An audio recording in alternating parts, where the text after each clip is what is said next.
Eu vou contar uma coisa pra vocês aqui.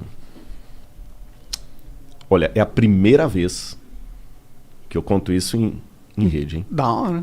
Mas eu tive que fazer terapia pra contar isso aqui. Poucas pessoas sabem disso. Eu estava numa clínica tratando da minha depressão. Eu estava numa depressão tão severa que eu estava com o risco de suicídio. A pior humilhação que você pode imaginar, eu tive. Eu tive um ex-aluno, porque eu dava aula na faculdade de teologia, e dar aula de teologia é mais complicado do que dar aula de outras matérias, porque é teólogo, pastor. Tinha que ter um aluno comigo, que aí nesse ponto eu agradeço muito à Igreja Adventista. Nenhum pastor adventista ganha salário para ficar milionário, ter ilha, apartamentos, não tem. Mas a igreja também não me deixa passar vergonha. Ela cuida. O plano de saúde que eles têm cuidou de mim tudo ali. E o que o plano de saúde não cobriu, o diretor da universidade, do NASP, Rodrigo, o NASP vai pagar. Porque eu não tinha grana para pagar aquilo ali, nem o plano de saúde cobria tudo. E eles pagaram, eles cuidaram de mim. Então, apenas um parênteses para continuar a história. Quem vem para a igreja tem muitas decepções. Quando eu falei do crente pantufa, igual esse cara que me encheu o saco para saber quanto que eu ganho. O cara não... Com certeza, esse que ligou para mim, não fez uma oração por mim quando eu estava com depressão. Ele queria o clickbait ali, Você né? entendeu? Exatamente. Não, mas agora quer ligar para saber quanto que eu ganho. Você agora tá entendendo? Não quer saber, não. Ele quer confirmar, porque já fez uma pesquisa. Sim. Do YouTube e Dá tal. para estimar quantas pessoas fazem no canal. Tudo. Então, quer dizer, é muito chato, sabe? Quando eu precisei, se eu olhasse religião por alguns, eu não passaria na porta de nenhuma igreja. Mas também, graças a Deus, eu aprendi, não sou oculista, mas eu do olho, eu não vou ficar olhando a remela. Que teve muitas pessoas na igreja também que me apoiaram. Então teve gente que me fritou, porque a igreja não é o paraíso. Às vezes é para-raio de doido, religião às vezes é para-raio de doido. Uhum. Mas por que religião tem que ser o para-raio de doido? Justamente porque a igreja é um hospital.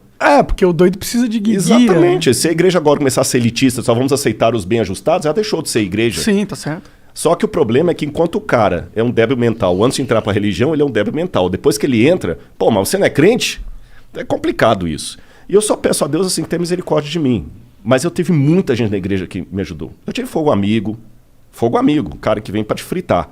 O cara que era antes brother. Antes brother. Que queria a sua posição, provavelmente. Exatamente. Mas depois me fritou. Uhum. E por que eu não saí da igreja? Porque ao mesmo tempo, se eu falar que a igreja não presta por causa daqueles que me ferraram, o que eu faço com aquela multidão que me ajudou? Eu não tô falando de gente que é fã do Rodrigo Silva, influencer. Não. Eu tava na pior.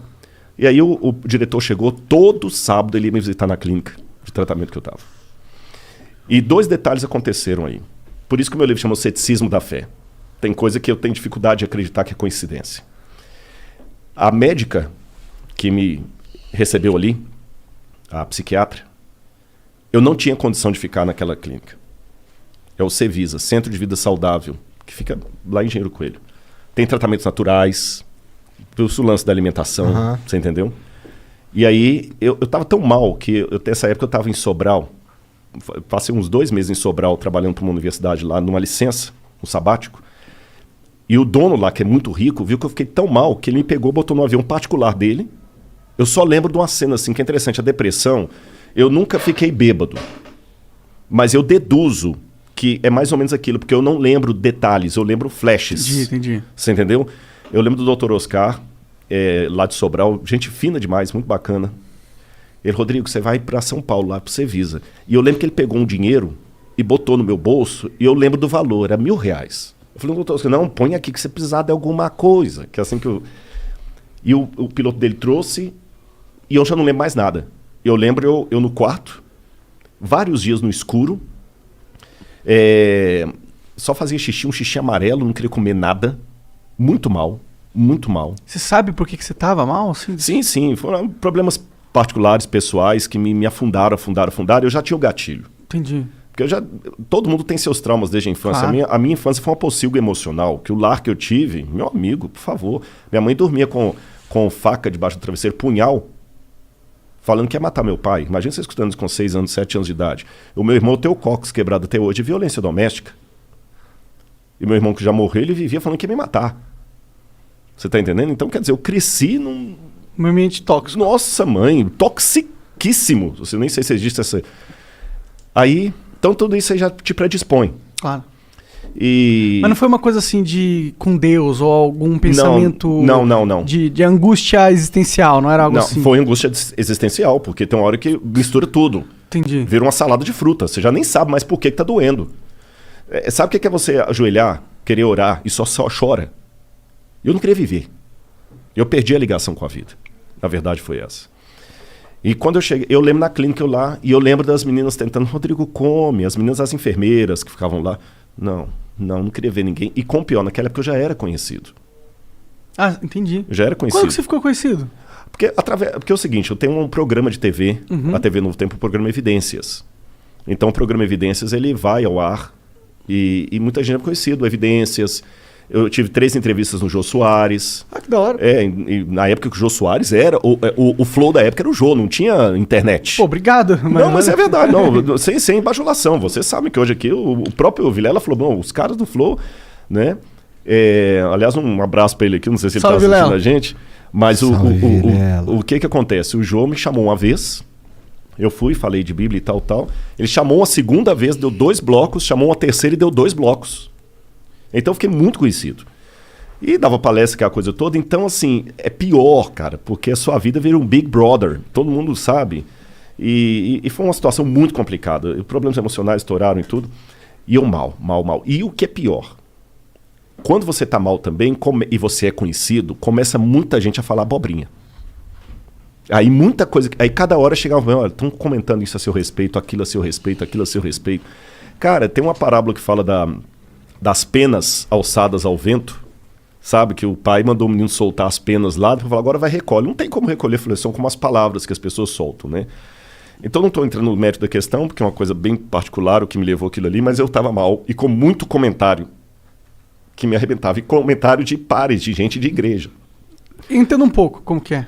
E até vou dizer que bonito isso aqui, olha.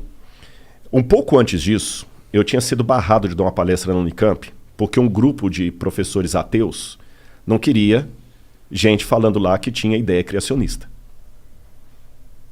Absurdo trazer esses caras aqui. O que eu fiz? Eu não fiquei batendo boca com eles. Eu marquei um almoço e fui conversar com 2 lá. Que eram 2 dos cabeças. Um deles até era ex-crente. O outro, que era ateu, que estudou em Tel Aviv, quando falou Tel Aviv, eu fiz arqueologia em Israel, a gente começou a conversar, ficou meu amigo. Continua ateu.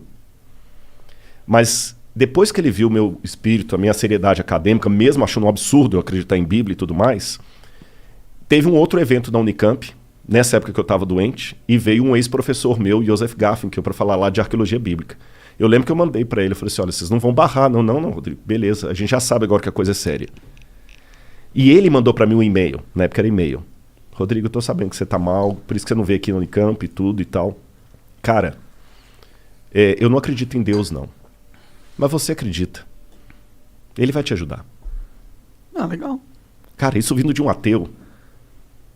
E eu recebi, até mostrei pra minha esposa esses dias, tá no meu coisa aí também, um camarada falou assim, cara, eu sou ateu, mas se Deus existe, ele vai te abençoar.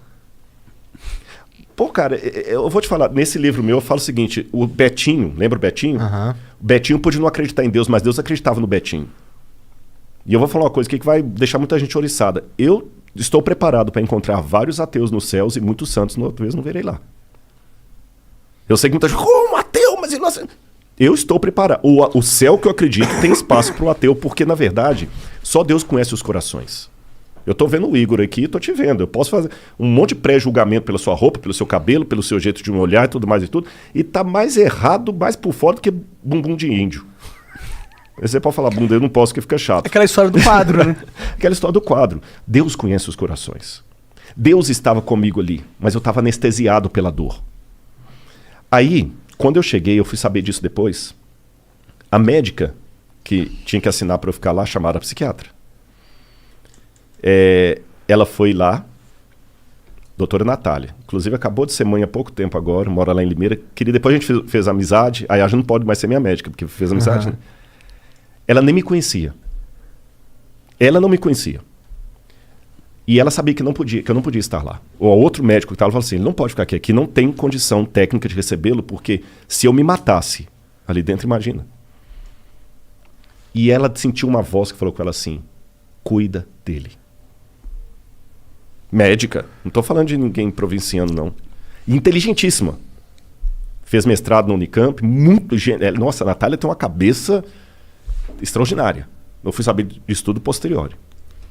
Ela mesma, como médica, ela falou assim, mas você vai arriscar o seu CRM se ele ficar aqui, acontecer alguma coisa? Vou. Mas eu senti que é para deixar ele aqui e cuidar dele. Nem ela sabe o que ela fez. Sabe? Ela assinou e eu fiquei lá. Ela responsabilizou. Eu estava lá em tratamento. Mal. Um belo dia eu ia fazer uma besteira. Tu planejou? Planejei. Estou contando isso pela primeira vez aqui. Eu peguei uma corda, botei na mochila, saí do quarto. Lá tem um lago muito bonito. Eu ia fazer uma bobagem. Eu não estava ateu. Não? Não. Mas tem um sentimento pior do que o do ateísmo. O nada? O abandono. Abandono. Sentia que Deus tinha te abandonado? É. Você está entendendo? Porque você descobrir que você é órfão porque sua mãe morreu na gravidez é diferente de descobrir que ela está viva, mas te jogou no lixo e alguém te achou. Sim. Aí é melhor ser ateu. E, aliás, eu dei um estudo bíblico para um ateu que depois deixou de ser ateu e entregou a vida a Cristo, Peter Gasten, que faleceu. Ele que iluminou o Cristo Redentor, as obras do Niemeyer, ele trabalhava com Niemeyer. Entendi. E um dia eu falei com um alemão, leitor de Schopenhauer, o Peter falava comigo assim, eu falei, Peter, eu sei porque você não quer acreditar que Deus existe, porque se ele existe e você não consegue explicar a dor, você tem alguém para odiar, então é melhor acreditar que não tem ninguém lá em cima. Só que para mim tinha, e por alguma maneira ele tinha me abandonado. Nesse dia eu ia acabar com tudo. Quando eu desci lá no lago, eu resolvi despedir da vida. E eu falei com ele muito bravo. Falei, olha, eu sei que eu errei na minha vida, o senhor não é culpado de tudo, mas eu fracassei. O senhor tinha talvez muita coisa para mim, mas desculpa. Eu pisei na bola. Fiz porcaria. Na hora que eu estava assim, chegou uma das enfermeiras, sentou do meu lado. Lembro como se fosse hoje. Oi, amiguinho. Eu lembro até a roupa que ela estava. Ela estava com aquelas calças que vai até o... Porque, eu vou explicar porque que eu lembro da roupa. É que vai até o tornozelo aqui, chinelo de dedo. Tudo bem, amiguinho? Eu falei assim, não, por quê? Não sei se você que me diz, porque Deus mandou eu vir aqui que você está precisando de mim. Está precisando dele. E a mesma coisa que a médica falou, ele mandou eu cuidar de você. O que tem nessa mochila? Agora eu vou contar o bastidor da história. Essa enfermeira, ela estava no plantão dela. Que lá tem a clínica e tem a casa de alguns funcionários solteiros que é ali dentro. Ela sentiu na hora uma voz dela falando assim, desce agora lá no lago, porque o Rodrigo precisa de você, vai agora. E a voz ficava como empurrando assim, sabe? Vai agora, incomodando, vai agora, vai, desce. Aí ela pegou, gente, mas que é isso? Não posso ir lá no lago, eu tenho plantão aqui, eu tenho que... Vai agora. Ela falou, tá bom, eu vou. E ela ainda tinha um problema ainda, que a chefe dela estava querendo um motivo para mandar ela embora. Então ela falou, se a minha chefe me ver deixando o plantão aqui, descendo lá pro lago, vai sobrar para mim. Mas tá bom. Aí ela chamou uma amiga dela, falou, me cobre aqui que eu tenho que dar uma saída. A amiga, tá bom. Aí quando ela foi descer, não. Você vai pro quarto, vai trocar de roupa, vai botar essa roupa e vai descer a paisana. Eu falei, gente, eu não posso. Se eu atravessar aqui, a chefe me viu, eu tô lascado. Vai agora. E dando ordem mesmo assim. Quando ela chegou, eu tava lá no lago. Eu sou cético demais para acreditar que isso é coincidência. Então, Igor e Monark, todo mundo que está ouvindo a gente, eu posso ficar aqui 4 horas e posso, não tem perigo. Falando com vocês de arqueologia, filosofia, teologia e assuntos afins, e assuntos triviais, e contando piada, e rindo e tudo mais. Mas a minha vinda fica incompleta se eu não der esse testemunho. Eu conheci o pintor do quadro, e ele não é um Adolf Hitler. Faz sentido crer. Eu me senti amado. E eu posso dizer para vocês, aquilo me ajudou tanto na terapia, junto com outras coisas, é claro. Eu estudei bastante Viktor Frankl, a logoterapia e tudo mais. E eu descobri uma força que ela não vem de mim. Eu nunca podia imaginar que eu ia me reerguer. Ele me reergueu, saí, por alguém que teve depressão severa como eu, tá aqui conversando, contando piada e tudo mais. Venci tudo? Não, mas até é bom, porque senão você começa a se sentir... Você não acabou, né? Nunca, exatamente, é muito bom. E eu me tornei mais sensível. E Deus está me usando tanto, que hoje eu sou um adventista do sétimo dia, falo com muito prazer, né? Mas eu já não limito mais o meu leque de conversas e diálogos dentro do meu... Todo mundo sabe o que eu acredito. Mas, ao mesmo tempo, eu estou aqui. Então, eu estar aqui, mediante o que aconteceu lá, é um milagre. Porque aquele Rodrigo nunca podia imaginar que pouco tempo depois eu estaria num programa como esse, falando para não sei quantas mil pessoas estão assistindo a gente agora, não tenho nem ideia. Mas eu falo com vocês, Deus é tão real que dá para tocá-lo. Então, se de repente aqui não é nenhum programa da Igreja Deus é Amor, não estou falando nada no rádio, mas permita-me uma coisa que, com muito carinho, eu vou pedir uma licença a vocês. De repente, tem uma galera que pegou a gente agora, está assistindo, são 15 para as 11, de repente a gente está falando agora para um outro Rodrigo, que está com a vida desgraçada. Você está entendendo? Eu não sei. Pode ser. E de repente ele estava com o copo de veneno para tomar e falou assim, deixa eu ouvir isso aqui, para pelo menos desviar um pouquinho. Só esperar um tempo passar aqui. E eu quero dizer para você que está ouvindo aqui agora, tenha esperança. Deus existe. E aqui eu falo como crente, mas falo como acadêmico. E ele não só existe, ele existe e me ama. E é bom. E é bom. E ele dá uma lógica naquilo que do lado de cá não tem lógica. Então eu agradeço demais vocês. Vocês foram muito da hora. De fato mesmo. Passaram a ter um fã agora. Obrigado. Tô falando sério, de coração. Não sou de fazer elogio pro forma, não. Mas porque vocês me abriram esse espaço aqui. E sei lá, o mesmo Deus que mandou cuidarem de mim, hoje me manda cuidar de outros. E ele vai fazer essa mensagem chegar em alguém que vai saber. Um dia vocês vão receber. Não sou profeta, não. Mas pela lógica, pô, cara, obrigado. Aquele dia eu tava desgraçado, eu ia acabar com a minha vida. Nunca pude imaginar que numa entrevista do Flow eu tive um lapso ali. E vai ser o 14º salário de vocês. Ah, com certeza. Não, a gente já... Lembra do lance? Sim, sim. Não, mas a gente tem esse pensamento também do 10º. A gente chama de pagamento em tesão. Eu chamo de outra coisa. Não, é porque o fato de eu ser religioso... Não pode falar tesão. A gente não fala, a gente pratica. Entendi. Tá certo, tá certo. Mas isso não significa, gente, é apenas uma questão de linguagem, que vocês não possam falar, tem que ficar inibido. Sabe o cara que mais falava palavrão? Pedro, um dia que ele foi negar Jesus lá, os caras foram lá, a Bíblia fala que ele praguejava, xingava palavrão, só para não falar que tá... Então, e até tem estudos psicológicos que dizem que quando você está com dor, xingar um palavrão alivia.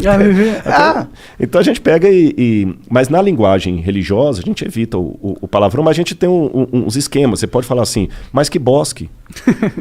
Tá certo. Que bosque. Um xingamento crente. Eu aposto que quando você tá na sua casa e bate o dedinho na mesa de centro, você não fala que bosque. Não. Que Merlin. Que Merlin.